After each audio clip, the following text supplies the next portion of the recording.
Летом 1973 года In the summer of 1973, the exhibit 20 Years of Mayakovsky's Work opened in the Moscow House of Writers for only 2 weeks. Even today, it is remembered as a legendary event. As if he had torn through the crush of years and the tonnage of verbal falsity, Mayakovsky stepped out of his own time, as he once promised, towards his comrade descendants.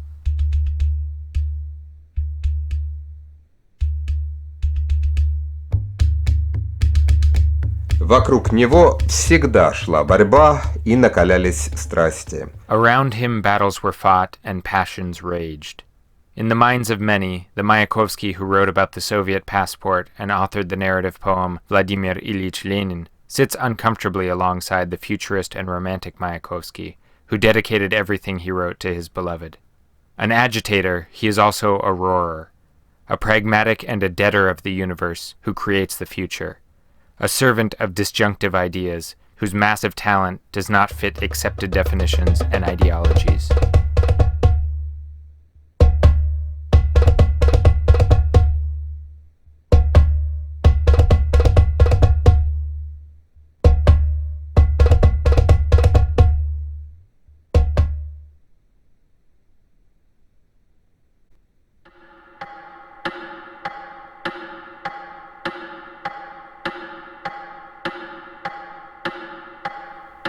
В 1973 против лебезящего мнения толпы и фальши... In 1973, against the fawning of the crowd and the falsity of official rhetoric, an ingeniously simple idea presented itself: to reconstruct Mayakovsky's own exhibit in the same 3 rooms of the former Federation Club of Soviet Writers, where the poet himself installed it in 1930.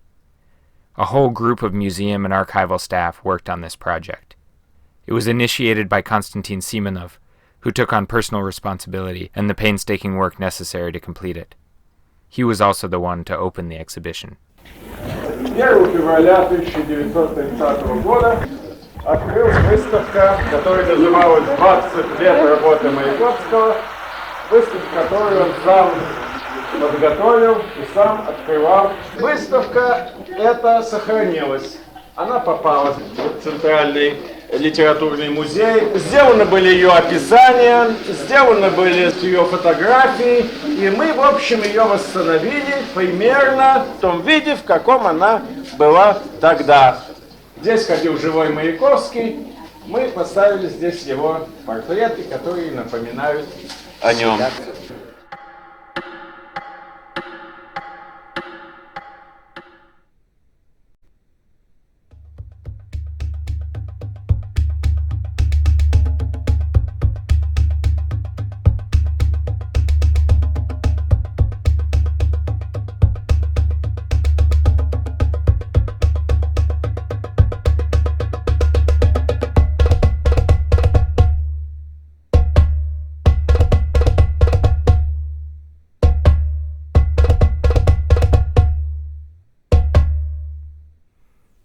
Маяковский всегда жил и писал как будто бы на площади. Mayakovsky always lived and wrote as if in public spaces, on podiums, on stages. He addressed everyone and talked about himself. His first book of poems was simply called I. That was its title. It was followed by Vladimir Mayakovsky, a tragedy, staged in the same year, 1913. His autobiography was called I Myself, and the exhibit, which the poet constructed, followed the same principle. It was a grandiose, avant-garde installation, with the author in the leading role, as we would say today.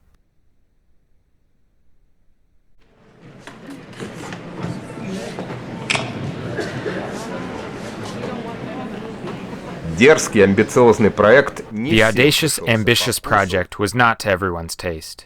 Mayakovsky installed the exhibit according to his own plan. He was the assembler, designer, performer, and protagonist of his own exhibit. An equivalent use of the artist's own biography and artistic legacy simply cannot be found. The creator and the character merged into a single entity. Все, что нужно было для выставки, Маяковский собирал, что называется, на ходу. Everything that was needed for the exhibit, Mayakovsky collected on the go. He bought books. He did not own all of them. He contacted archives and museums. Some things he found among friends and acquaintances. No, he did not collect. Much less did he erect a monument to himself, for which he was reproached. Notice that my, the Russian word for we. In the exhibit, the poet remained faithful to the futurist oath. He stood up for leftist art, even when the end of the avant-garde had already been decided. The exhibit, in essence, was its last event.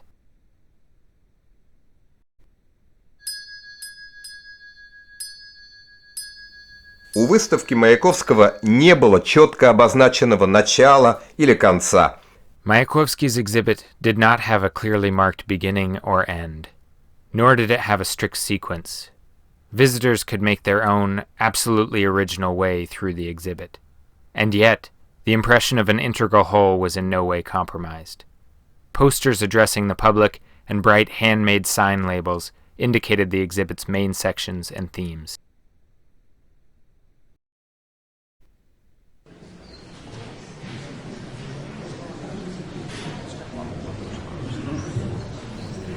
Выставка была размещена в 3 залах Клуба Федерации советских писателей. The exhibition filled 3 rooms of the Federation Club of Soviet Writers. Central to the conception was the conference room, where an entire wall was taken up by books and journals, from the very first publications to the recently released 6-volume collected works. At the time, the concept of interactivity did not yet exist, but Mayakovsky offered his readers and audience precisely this kind of interaction. One could take any book from the shelf, flip through a journal, read an article, a note, a review. The audience was allowed to do absolutely anything. The books look striking even today. Their design clearly shows Mayakovsky's artistic taste and distinctive style. He often created the covers for his books, or entrusted the task to his friends and allies in leftist art. Mayakovsky worked with prominent artists. For instance, the already well-known Alexander Rodchenko and L. Lisitsky, who boldly used collage, photomontage, and other new graphic design techniques.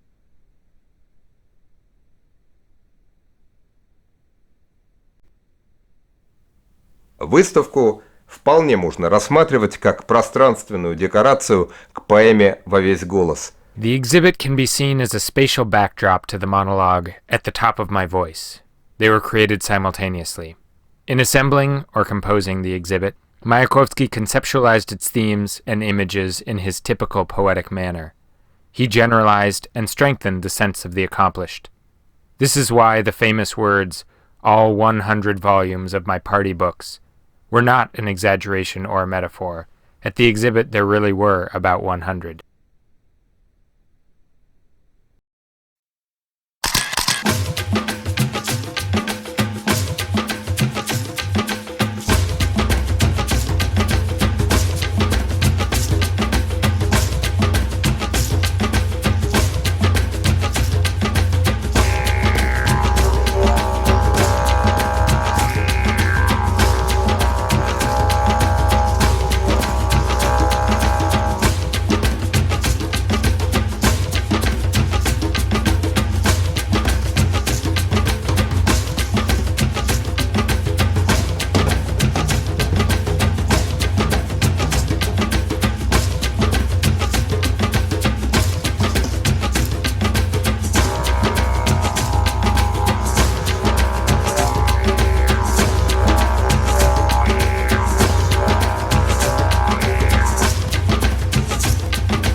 Всем все. Современный баннер с таким заголовком бесспорно привлек бы к себе внимание зрителей. To all, everything. A modern banner with such a title would, undoubtedly, attract attention. Mayakovsky took his poetry to the podium, the stage, rallies, and debates. Even his business cards resembled signboards. while his posters looked like grandiose playbills or pages from the notebook of a giant. At the exhibition, the poet hung posters of his performances and banners with the name Mayakovsky above the book stands.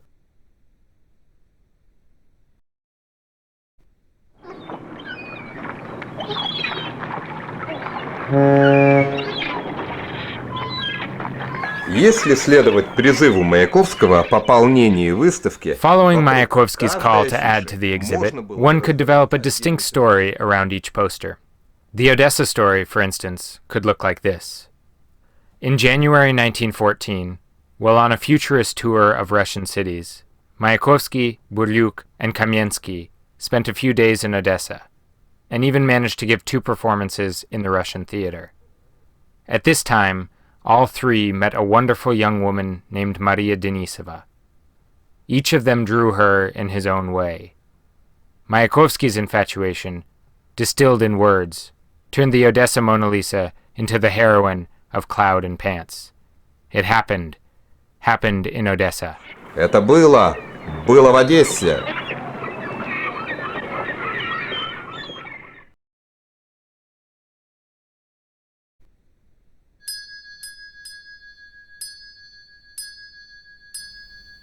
О работе Маяковского для театра и кино возвещали театральные и киноафиши.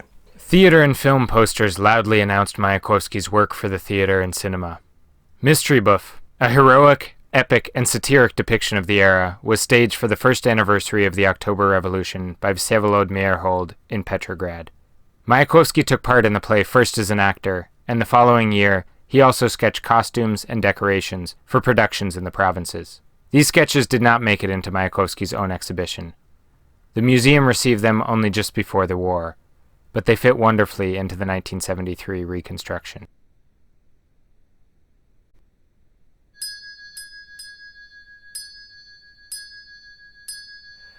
Отношения Маяковского и Мейерхольда отличались взаимной нежностью. Оба считали друг друга гениями. The relationship between Mayakovsky and Meyerhold was characterized by mutual fondness. They both thought each other geniuses.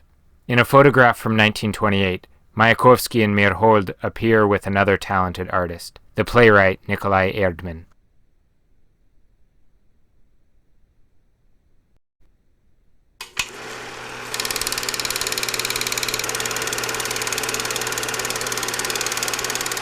Две киноафиши по рисункам Маяковского составляли пару. 2 film posters designed by Mayakovsky comprised a pair, Not Born for Money and Shackled by Film. Both films written by Mayakovsky were released in 1918. In Not Born for Money, based on Jack London's Martin Eden, Mayakovsky played the role of the poet Ivan Nov. In the second film, Lilia Brick acted alongside Mayakovsky. The face of his beloved on the film's poster, and later on the cover of a book, is also a gesture typical of Mayakovsky, his giant love.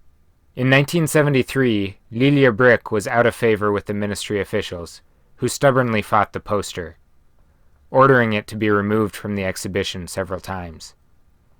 Simonov intervened. He admonished, shamed, argued, but returned the poster.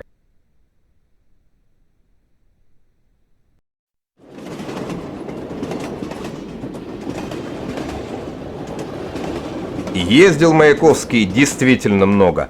Mayakovsky traveled a lot. Trips were essential for him. He felt the need to meet with the public, to popularize his art, to advance the avant-garde aesthetic. The maps of his trips, made by Varvara Stepanova, visually conveyed the geography of these performances, their scope and scale. They underlined the dynamics of the poet's life.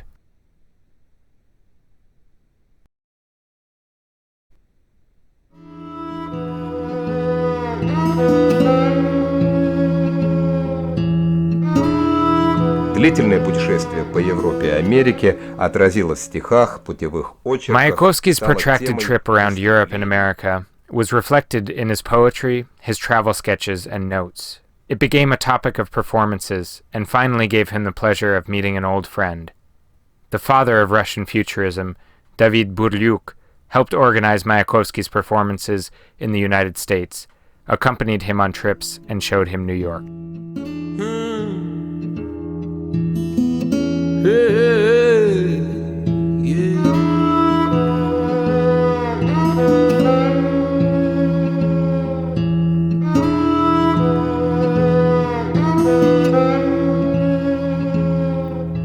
Как глупый художник в Мадонну музея вонзает глаз свой влюбленный остров, так я с поднебесья в звезды усеян смотрю на Нью-Йорк сквозь Бруклинский мост.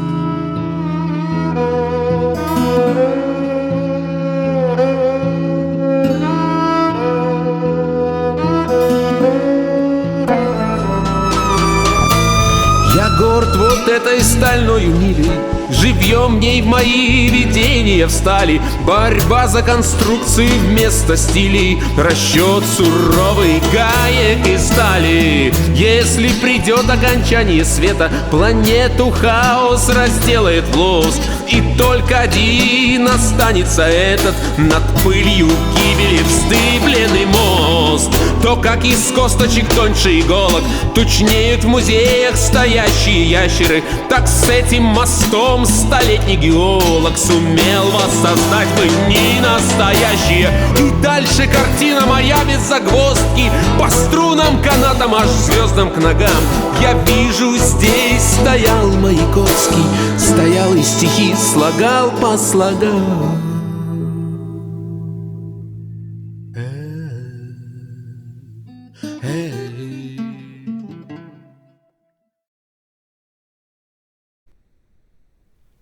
О том, как делать стихи, Маяковский составил, если не инструкцию, то Mayakovsky's подробное How to Make Verse is, if not an instruction manual, then a detailed guidebook, which highlights the importance of a notebook for a poet. Mayakovsky said that his own work on poetry happens on the go and lasts 10 to 18 hours per day. He included the pages of his notebooks on the laboratory stand in the exhibition. Here one could also find the final manuscripts and rough drafts of Mayakovsky's last plays, The Bedbug and The Bathhouse, as well as transcripts of workshop discussions about them, which makes sense. In Moscow, Meyerhold's theater was still holding the final rehearsals of The Bathhouse. На стенде под названием «Искры» In the Маяковский Iskry, or поместил Sparks несколько display, своих фотографий. Mayakovsky included a few of his own photographs, which he supplemented with correspondence addressed to him. Greetings from Lunacharsky, Tsvetaeva, and a telegram from Meyerhold. There were few photographs. The exhibition included very little personal material. They were placed in a strict logical sequence to illustrate the poet's autobiography, I, Myself.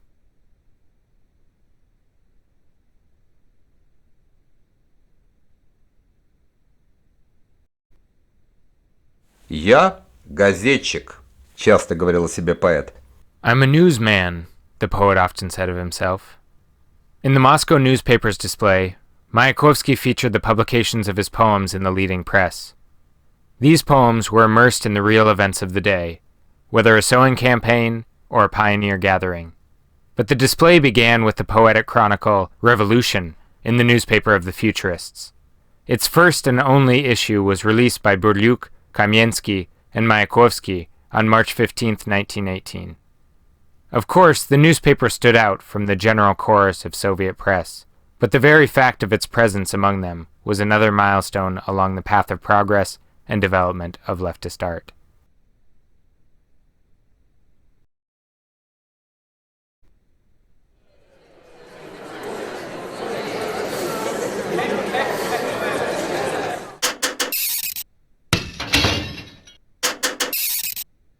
Один из разделов, сохраняя полемику диспутов, One of its sections, which preserves the polemics of the time, was called Mayakovsky is Incomprehensible for the Masses. At the same time, the text is incomprehensible was written in a smaller font and from afar read as Mayakovsky for the Masses. 33 cardboard panels with poems from provincial newspapers created the impression of a primer, representing the poet's incredibly broad proletarian peasant audience and the geography of his poetry's reach. So, do they understand or not? The notes Mayakovsky received after performances increasingly often did not provide comforting answers to this question.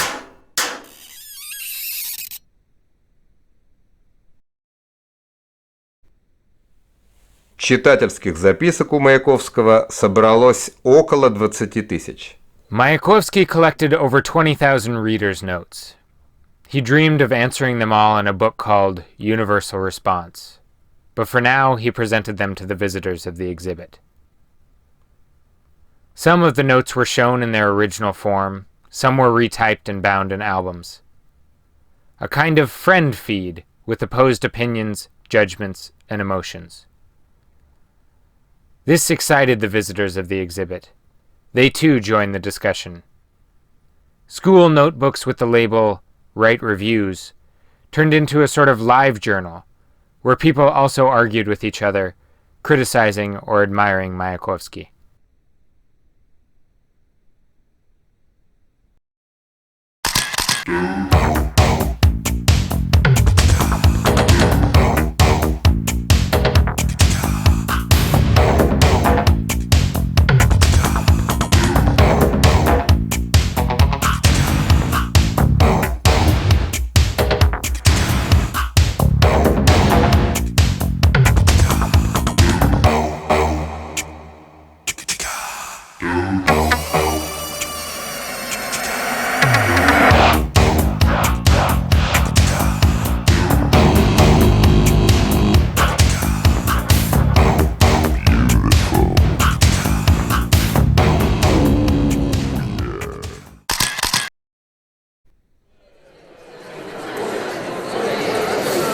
Маяковского упрекали в саморекламе, а он вполне дружелюбно уверял, что еще не заакадемичился и не привык нянчиться со своей персоной. Mayakovsky was reproached for self-advertising, but he asserted amicably, "I haven't yet gone so academic, and I'm not used to babying my own persona." For this reason, instead of his portraits, he displayed caricatures of himself at the exhibition. In the 1920s, this was a popular genre, in which a brilliant group of artists worked. They compiled a graphic chronicle of literary battles, bringing a satirical stream into this polemic. Mayakovsky liked this.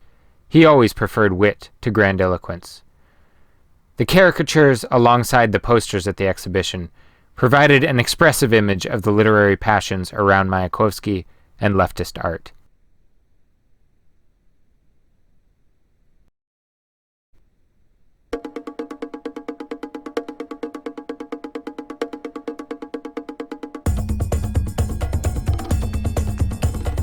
Любимое детище Маяковского – «Окна роста». Mayakovsky's favorite brainchild was the series of Rosta posters. These posters were created manually by a handful of artists who served the country at the mad tempo of the revolution, as Mayakovsky wrote. For the exhibition, Mayakovsky selected posters for which he was both the designer and author of the text. The stencils used to create the posters are a unique piece in the museum's collection.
Владимир Владимирович, Vladimir Vladimirovich, you draw so well, said astonished young visitors of the exhibition, who didn't know that Mayakovsky was an established graphic artist. From 1923 to 1925, together with Rodchenko, Mayakovsky developed brilliant advertising designs for state trade and industrial firms. This was concrete realization, integrated into life, of leftist art's aesthetic program in the struggle for a new way of life. Thanks to advertising, retail sales of these products broke all records, even by today's standards.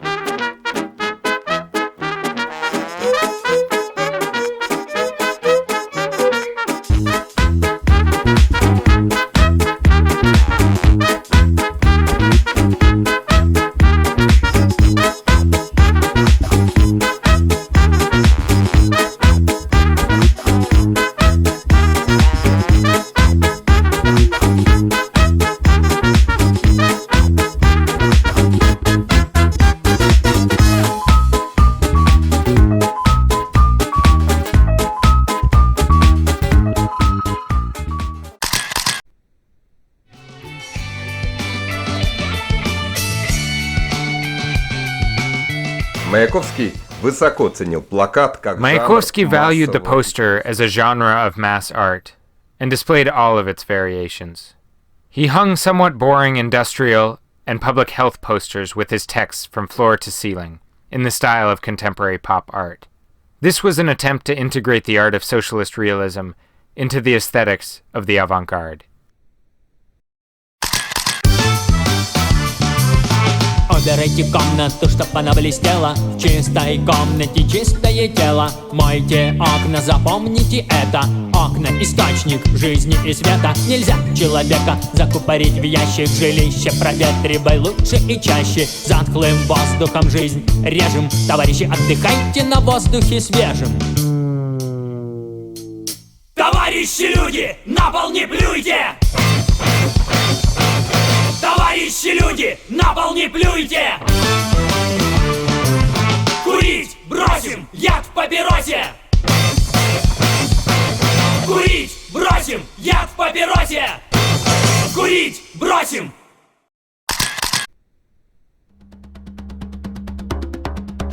Маяковского всегда вдохновляло делание вещи, сохраняющее дух творчества. Mayakovsky was always inspired by the making of things, which preserve the spirit of creativity. Precisely this quality distinguished the montages of Yuri Rashkov. 16 illustrations incorporated the entire text of the narrative poem to the workers of Kursk. Technical, like the work of an engineer or assembler, they were practically bolted together from components of printed and photographic material. An exceptional creation. Yuri Rashkov was not a professional artist, but a young Red Army soldier who became a geological engineer by party assignment. In the 1930s, Rashkov led a geological exploration in northern Kazakhstan. Among his accomplishments, he can claim the discovery of 33 gold deposits, a hero incarnate straight from Mayakovsky's verse, as if he appeared out of his poem.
Великие поэты рождаются нечасто.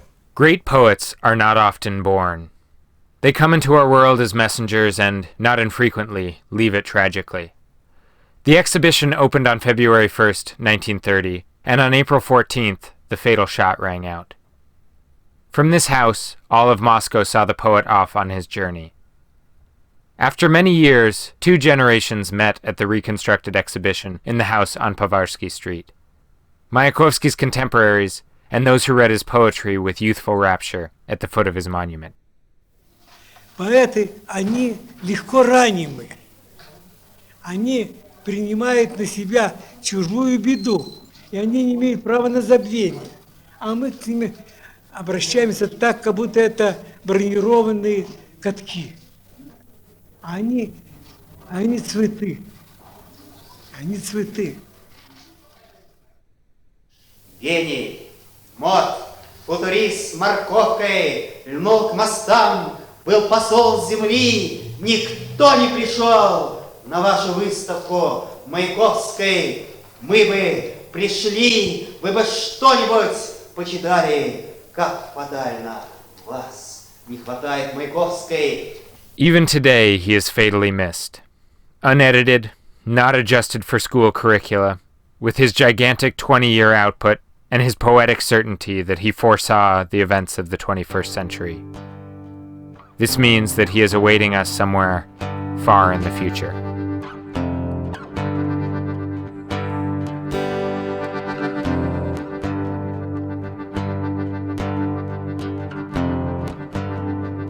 Через столетия в бумажной раме возьми строку и время верни, и встанет этот день с фининспекторами, с блеском чудес и с вонью чернил.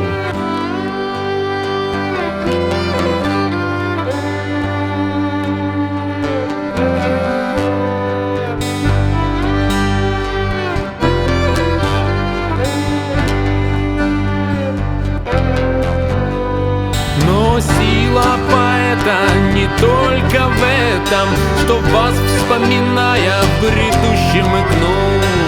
Нет, и сегодня рифма поэта, ласка и лозунг, и штык, и кнут. А если вам кажется, что всего делов это пользоваться чужими словесами, то вот вам, товарищ, мое стело. И можете писать сами.